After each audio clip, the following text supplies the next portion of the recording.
Hoje, no Direto da Universidade, a gente assiste a um documentário que mostra a identificação de alguns jogadores de futebol com os times. Vamos acompanhar Amor à Camisa. Amor. Sentimento que impele as pessoas para o que lhes é belo, digno ou grandioso. É uma forma de culto, veneração.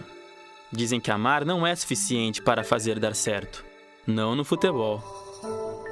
Ah, o futebol. Um turbilhão de sentimentos que compreende amor e ódio, devoção e descrença, riso e choro, conquistas e derrotas. É possível abrir mão de outros times e escolher apenas um, o de coração? Talvez seja fácil para quem os acompanha nos estádios, rádio ou televisão. E para os jogadores? Será que é fácil honrar o manto que vestem? Serem profissionais e buscarem o desenvolvimento pessoal? Como traduzir, em ações, a confiança depositada?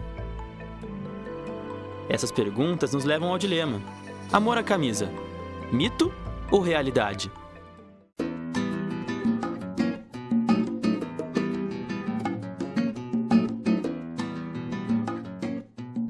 Eu não sei se vocês sabem, não sei se contei pra você, mas eu não era corintiano, né? Eu era santista.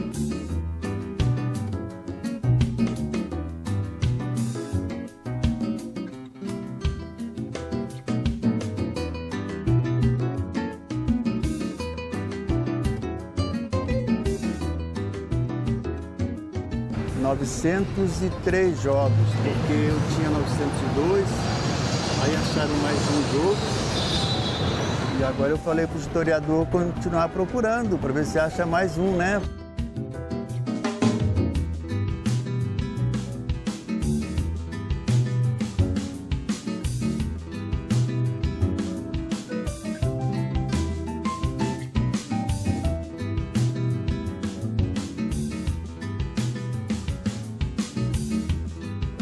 E a gente sempre sonha pro time que você gosta. Então eu vim aqui, eu imaginava, eu jogando, quer dizer, eu vestindo a camisa da Ponte.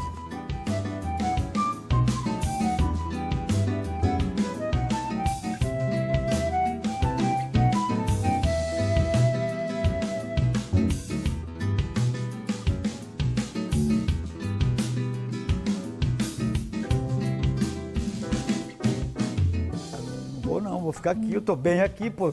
Tô casado, casei agora, recém-casado. Estou na seleção brasileira, entendeu? Então, pra que eu vou pra lá?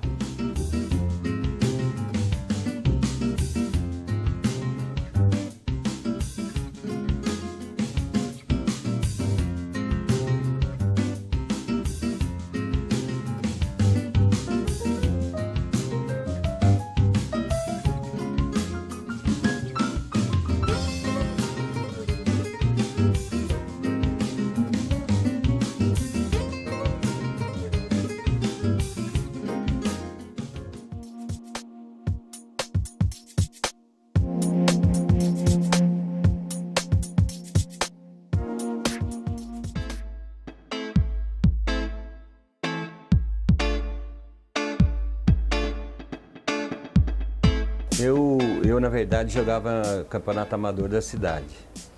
E aí eu vinha despontando no campeonato amador, ainda era jovem, tinha meus 15 anos, 16, já jogava no time principal do bairro Santo Agino. Aí eu fui observado por dirigente da Ponte, me convidaram para vir para cá, eu vim em 66, fiz o primeiro teste aqui, quer dizer, passei, daí eu já fui transferido para o profissional rapidamente, fiz 9 jogos só nas categorias de base e passei ao profissional. Foi uma decisão minha e do meu pai, e era uma coisa que eu gostava de fazer, jogar futebol. E dali em diante assumi a condição de titular, sem problema nenhum, e fiquei aqui durante 15 anos.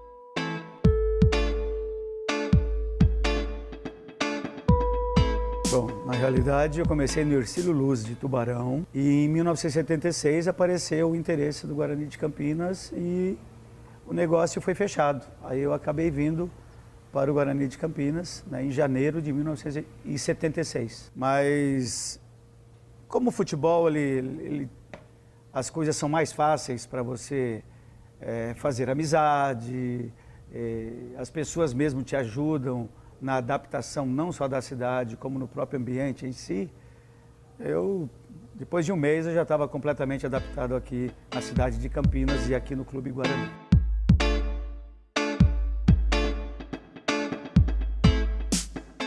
Então, eu tinha 13 anos de idade, rapaz, e aí eu jogava num time aqui na Pompeia chamado Brasilzinho da Pompeia.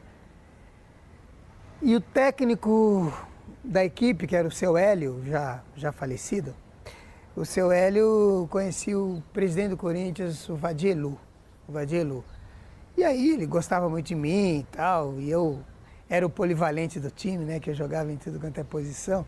Aí ele falou, pô, vou te arrumar. Eu falei com um amigo que eu tenho lá no Corinthians, o presidente, e aí vou te levar para fazer um teste no Corinthians. Pô, maravilha.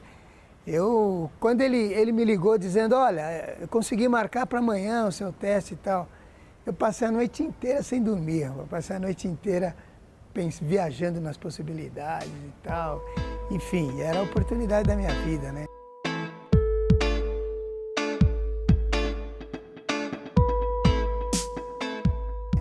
E em 61, o Bangu veio fazer 2 jogos amistosos em Campinas. E então o técnico do Guarani era o Renganeschi.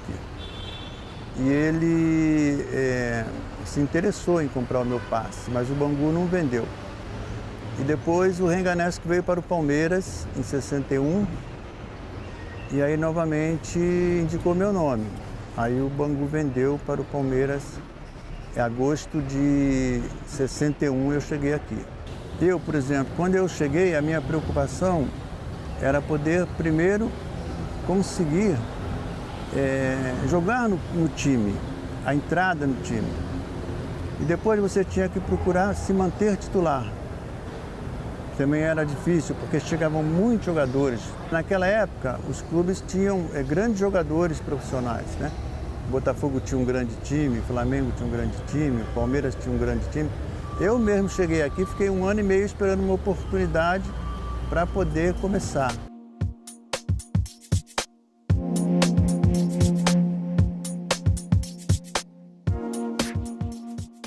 O ídolo, ele é alguém que estava presente num evento de longa duração.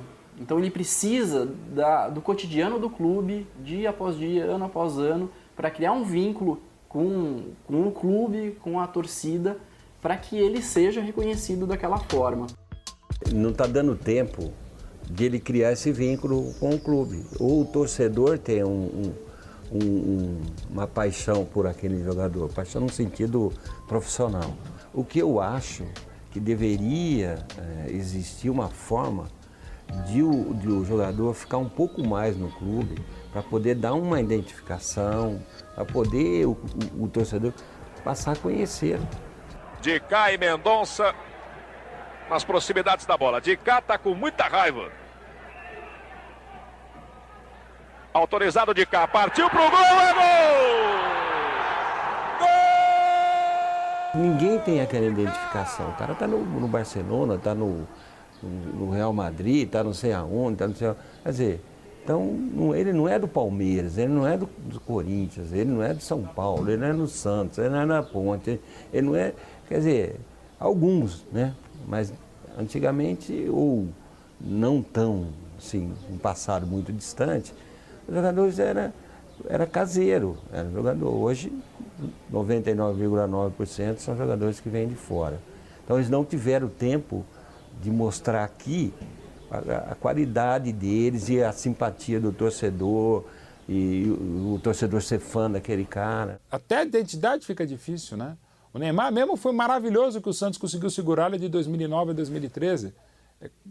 4 anos de um potencial imenso como o do Neymar, é quase que os de 56, eles estão em 57 até 74, são os 17 anos do Pelé no Santos.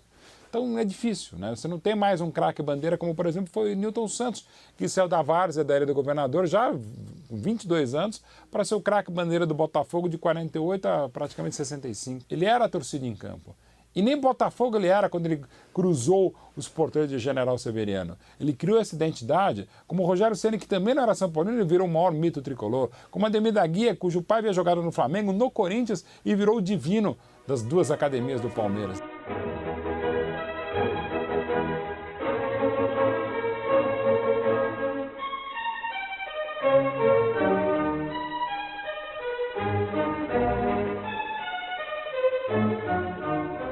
O ídolo falta porque os jogadores não permanecem.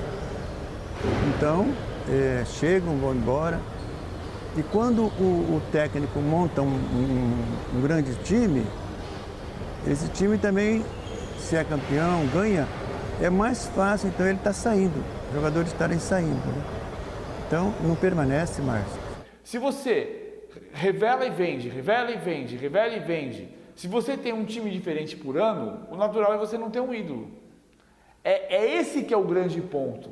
A falta de ídolo não é resultado da falta de talento.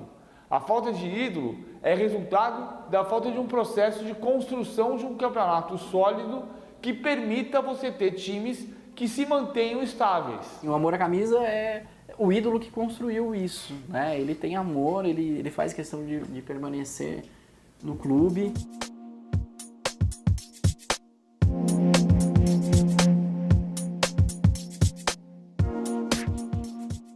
Pensava primeiro no time do que na parte financeira. Eu, particularmente, eu fui ter a noção que futebol era uma profissão com 23, 24 anos de idade.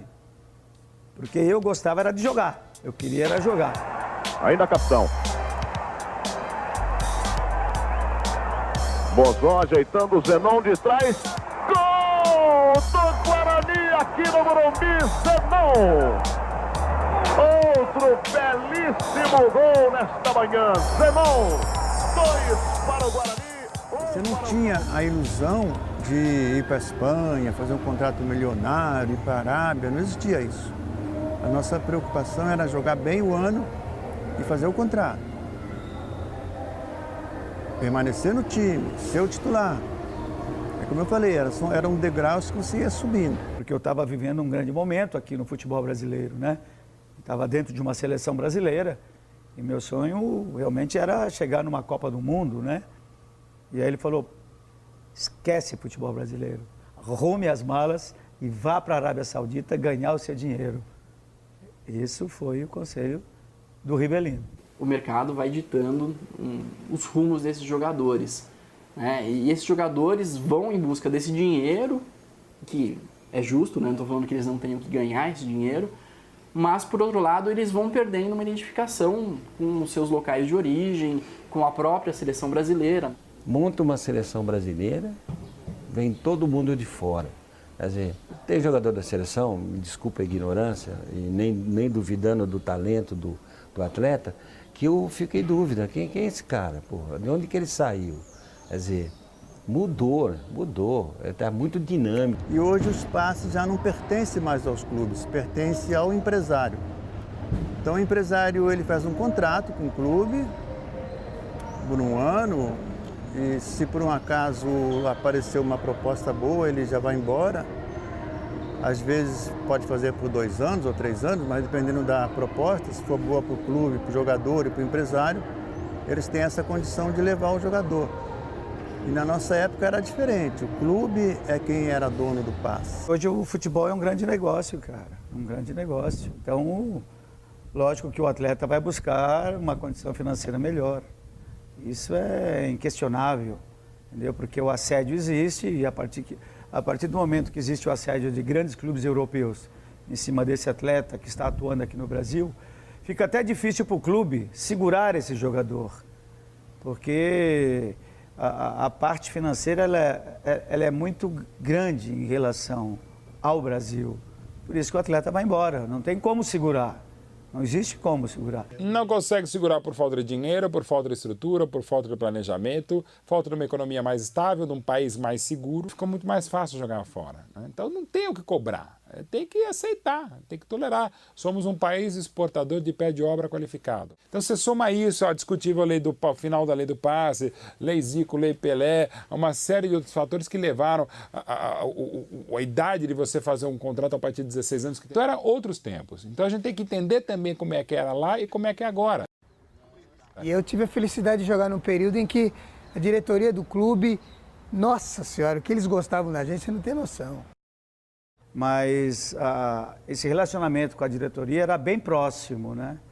Então, toda hora você estava conversando com o presidente, conversando com o diretor e todos aqueles que faziam parte da diretoria, né?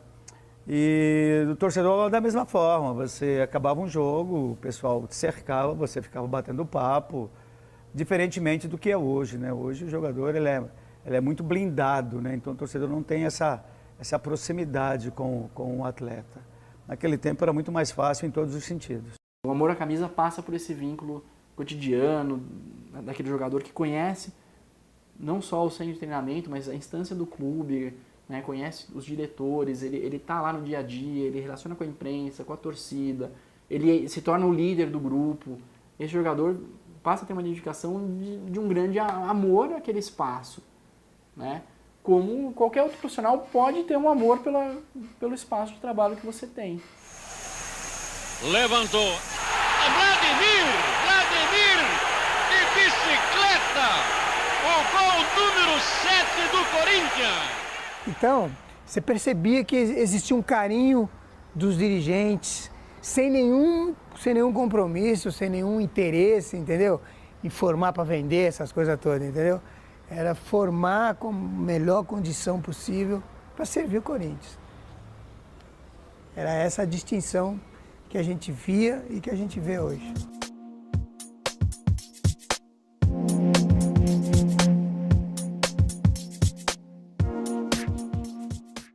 Com 12, 13 anos, o moleque está com a cabeça dele lá fora. Não é jogar no Palmeiras, jogar no São Paulo, no Flamengo, no Corinthians, na Ponte. Não. Primeiro, se a pessoa no Barcelona. A mentalidade hoje da meninada é jogar no futebol europeu. Não é jogar no futebol brasileiro, não. Ali, o sonho deles é ir para um Barcelona, para um Real Madrid, para um Paris Saint-Germain, entendeu? Clubes de tradição, jogar na Itália, no Milan, Roma, enfim, Juventus. A Europa acaba sendo um centro muito forte do futebol, né? Dessa modalidade. E os números que eles praticam são fora da realidade para nós aqui brasileiros. E no Brasil fica difícil você criar essa identidade quando o moleque, primeiro ele pensa agora em jogar fora, para depois jogar na seleção brasileira. Às vezes ele torce mais pelo Barcelona do que pelo Flamengo, né? Mais do que para o Real Madrid ou do que o Corinthians. Se a gente conseguir ter um campeonato que o cara queira ficar, se você tem um jogador de 18 anos, que é uma promessa, que recebe uma proposta do Barcelona para ganhar 30 mil euros por mês, e aqui ele está jogando como titular da equipe, tem uma carreira de projeção e ele ganha 90 mil reais por mês, ele fica aqui. E não dá para cobrar diferente, até porque tem a pressão do agente dele, dos vários agentes, tem a pressão do pai, do avô e um futuro que ele vai garantir para o pentaneto, né, com uma transferência para fora. Se fosse um jornalista, um taxidermista, um padeiro, um engenheiro, também ia querer trabalhar fora, né? Ainda mais com o Brasil com essa dificuldade e, digamos, com a facilidade, entre aspas, que se tem para ganhar dinheiro lá fora. Então é absolutamente natural que ele queira ser, que ele tente, que ele sonhe em ser algo lá fora. A gente precisa sair dessa relação de colonialismo. Dizer assim, teve uma proposta do Fenerbahçe, tem que ir.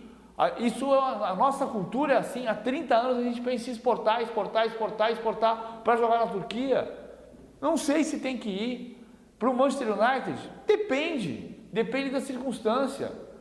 Para o Barcelona, normalmente vai, mas depende da circunstância. Se você vai ser campeão brasileiro pelo Flamengo, será que é o caso de ir para ser reserva do Barcelona? Então tem circunstâncias e circunstâncias. Só que o Brasil não conseguiu enxergar que é possível construir uma relação mais estável para os clubes brasileiros, tendo aqui um torneio mais sólido.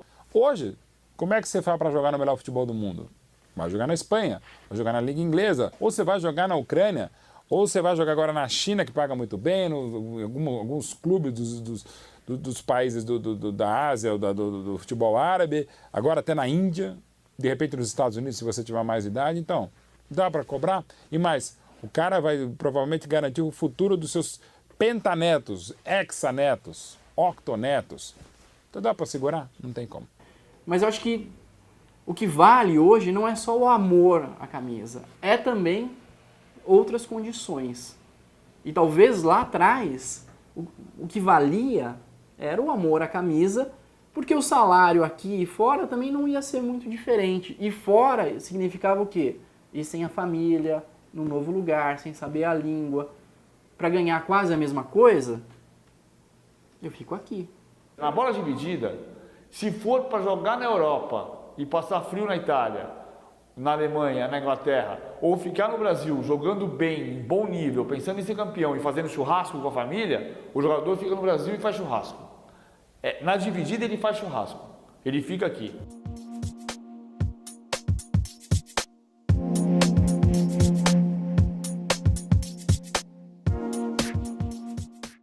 Amor à camisa, eu diria compromisso irrestrito ao clube, entendeu? É isso aí. Você é um profissional e é óbvio que você tem que dignificar o emprego que você tem. Dedicação. Amor à camisa significa dedicação. É como você trabalhar numa empresa. Como um pai de família, e há diversos casos em famílias brasileiras, de metalúrgicos que trabalharam para a Volkswagen durante 40 anos. E o que aquele cara tinha? Amor à camisa. O respeito pelo clube, porque eu posso estar aqui hoje e amanhã posso estar jogando num outro clube, entendeu? E isso não quer dizer que eu não tenha amor por aquele clube que eu deixei e pelo clube que eu vá, entendeu? Então esse negócio de beijar escudo, eu não vejo nada contra isso. Além do salário, tem o lado assim sentimental. A pessoa se sente bem, é a casa dele, entendeu? Ele se sente como se fosse a casa dele. Então ele não corre o risco, ele não quer correr risco de sair dali para mostrar para outros que ele tem qualidade. Não seria nem o dinheiro, talvez é esse sentimento mesmo. No passado eu acho que como o jogador ficava no clube, ele realmente tinha um amor diferente para o clube. A Ponte, ela foi para mim uma segunda família. Por exemplo, ela me tirou de um trabalho que eu trabalhava há 4 anos, ela acreditou no meu potencial, ela deu estrutura para que eu tivesse uma vida boa, ela me deu conforto, quer dizer, então juntou a minha paixão pelo clube antes de vir para cá, com a possibilidade de jogar e o carinho dos torcedores até hoje, por isso que eu tenho respeito pela Ponte. Eu tenho um carinho muito grande, os torcedores também têm um carinho muito grande pela minha pessoa. Então isso não tem dinheiro que pague. Então eu costumo falar que eu sim devo a Ponte Preta, não a Ponte deve a mim. Porque se eu tenho alguma coisa na vida hoje, eu tenho uma estrutura boa, graças a Deus, a Ponte proporcionou isso para mim. O Corinthians, instituição, eu devo a vida, né?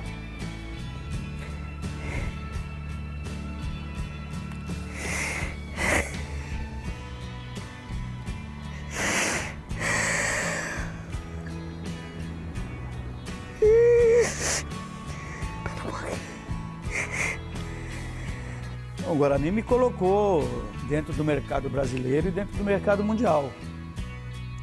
Então eu considero o Guarani, ainda hoje, um dos grandes clubes do futebol brasileiro, independentemente dessa situação que ele se encontra.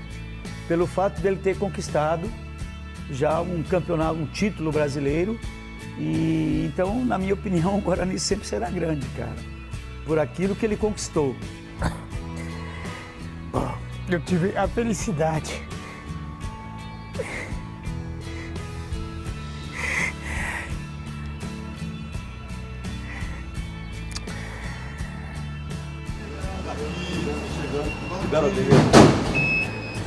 Tá aí, senhor Obrigado. Ademir. Bom dia, senhores. Bom dia, doutor. Hoje eu vou ter que contar essa história. Ah, total. Você tem história para contar. Para mim, por exemplo, representa a minha casa, né?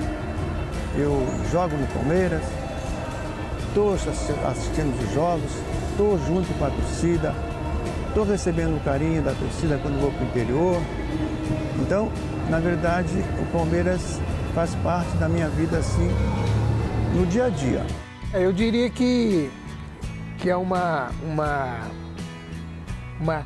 empatia gratuita entre eu e o Corinthians, né?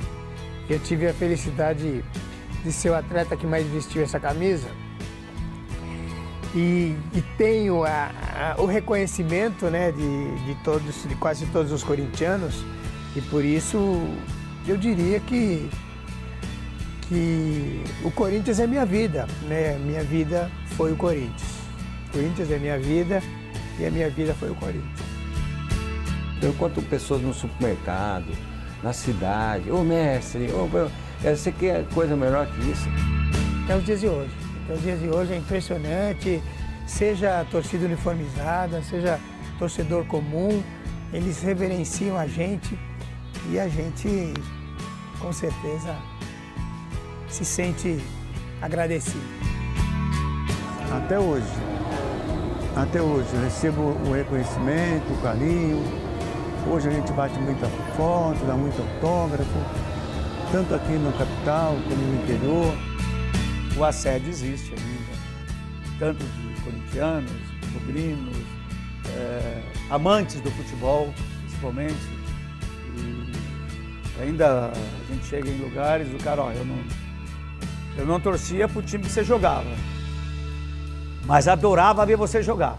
Então, isso aí já prova que você fazia alguma coisa de bom quando era profissional de futebol.